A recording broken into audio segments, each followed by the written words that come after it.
विधि से बहुपद कैसे ज्ञात करते हैं, शून्यकों तथा गुणांकों के बीच संबंध की स्थापना कैसे करते हैं। तो हमारा क्वेश्चन है x² - 2x - 8, ये अपना क्या है, प्रश्न है। इस प्रश्न को हल करना होगा। प्रश्न को हम हल करते हैं किससे, गुणनखंड विधि से।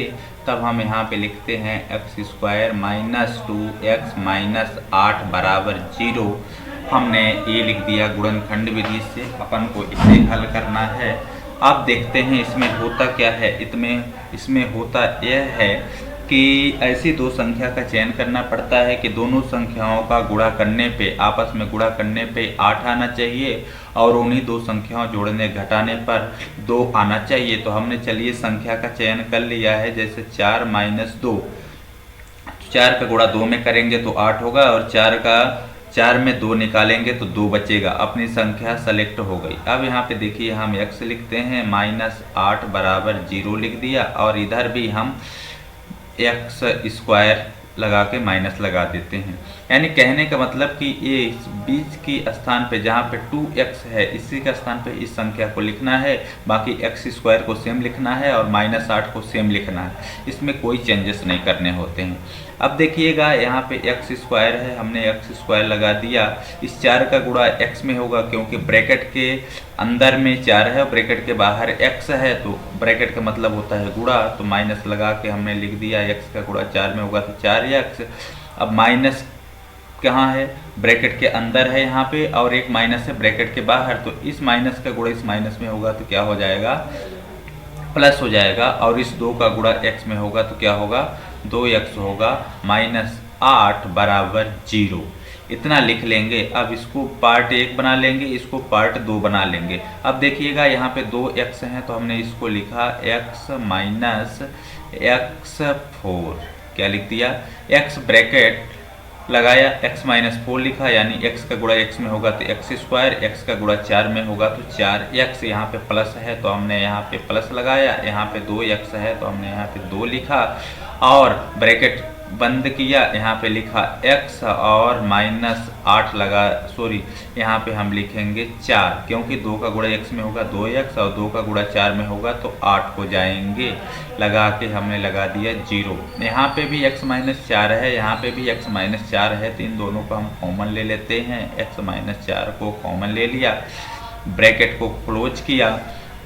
अब बच क्या गया अपने पास, x बचा हुआ है और यहाँ पे +2 बचा हुआ है।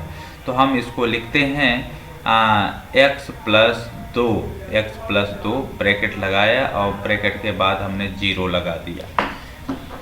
इतना तो कर लेंगे, कोई समस्या नहीं होगी। अब देखिएगा इसमें होता यह क्या है कि यहाँ पे बराबर के बाद 0 है तो हम इन दोनों के साथ लगा देंगे x - 4 बराबर 0 और कॉमा x + 2 बराबर 0, इतना लगा दिया। जब हमने इतना लगाया, अब देखिए इसके बाद क्या होते हैं,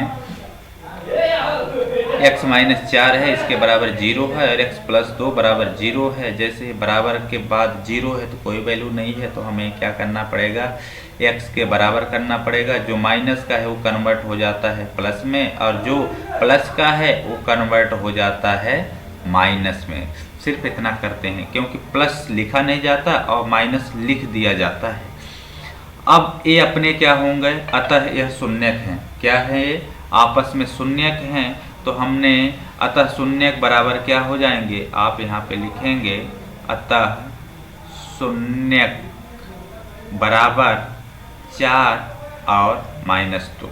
इस 4 को हम a मान लेते हैं, इसे हम b मान लेते हैं। ये क्या है, अपने शून्यक हैं। अब देखिएगा, अब हम संबंध स्थापित करते हैं, शून्यकों तथा गुणांकों के बीच संबंध। हम यहाँ पे क्या लिखेंगे, शून्यकों तथा गुणांकों के बीच संबंध।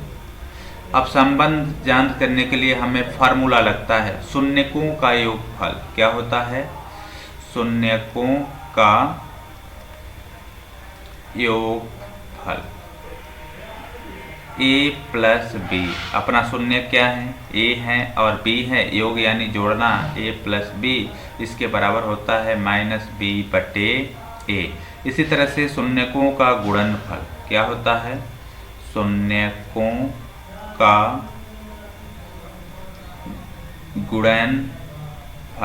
गुणनफल क्या है, ए गुणे बी, तो हम यहाँ पे लिखेंगे ए गुणे बी बराबर सी बटे ए क्या है, फार्मूला है। अब देखिए हम सबसे पहले इसे हल करेंगे, शून्यकों का योगफल को हल करेंगे। तो अपने शून्य क्या है इधर, अब यहाँ पे देखिएगा हम इसको मान लेंगे a, इसे मान लेंगे b, इसे मान लेंगे c। तो हम देखते हैं a बराबर क्या है, x है, तो x के स्थान पे हम वैल्यू लिख देंगे a। b बराबर क्या है, -2 है, तो हमने लिख दिया -2। c बराबर -8 है, तो हमने लिख दिया -8। इतना लिख देंगे और यहाँ पे रख देंगे। देखिए a प्लस बी क्या है, शून्यक है, तो अपना शून्यक a है, तो क्या है 4 प्लस -2, क्योंकि a बराबर 4 प्लस है, प्लस लगाया, b बराबर क्या है -2, तो हमने a लगा दिया। अब देखिए माइनस है तो माइनस लगाया, b का मान क्या है यहाँ पे -2 है, तो हमने यहाँ पे लिख दिया -2 बटे a बराबर क्या है 1 है। अब देखिएगा प्लस का गुणा माइनस में होगा तो क्या हो जाएगा, माइनस हो जाएगा। जब माइनस हो जाएगा तो 4 -2 घटाएंगे तो क्या होगा, अब यहाँ पे देखिएगा माइनस गुणे माइनस बराबर हो जाएंगे प्लस, तो प्लस में क्या हो जाएगा 2 बटे 1। जब इसे हल करेंगे तो क्या होगा, 2 ही होगा। अब 4 में से 2 निकालेंगे तो 2 बचेगा और यहाँ पे 2 हो गई। ये क्या हो गया अपना संबंध, किसके बीच संबंध, शून्यकों का योगफल का संबंध है। अब देखते हैं शून्यकों का गुणनफल। शून्यकों का गुणनफल क्या होता है, a का मान यहाँ पे 4 है और b का मान -2 है, तो हम लिखते हैं 4 गुणे -2 बराबर c का मान क्या है इधर, c का मान हमारे पास -8 है, तो हम यहाँ पे लिखते हैं -8 बटे a का मान क्या है 1। तो अब देखिएगा 4 का गुणा 2 में होगा तो क्या हो जाएंगे 8 हो जाएंगे। यहाँ पे माइनस है तो हमने माइनस लगा दिया, बराबर 1 का भाग 8 में देंगे तो वही होगा, तो -8 हो जाएंगे। ये अपना क्या है गुणनफल, गुणनफल -8 बराबर -8 और योगफल बराबर 2 ये हुए। ततः लिखेंगे आप इधर, अतः संबंध क्या है, सत्य है। अतः संबंध सत्य है।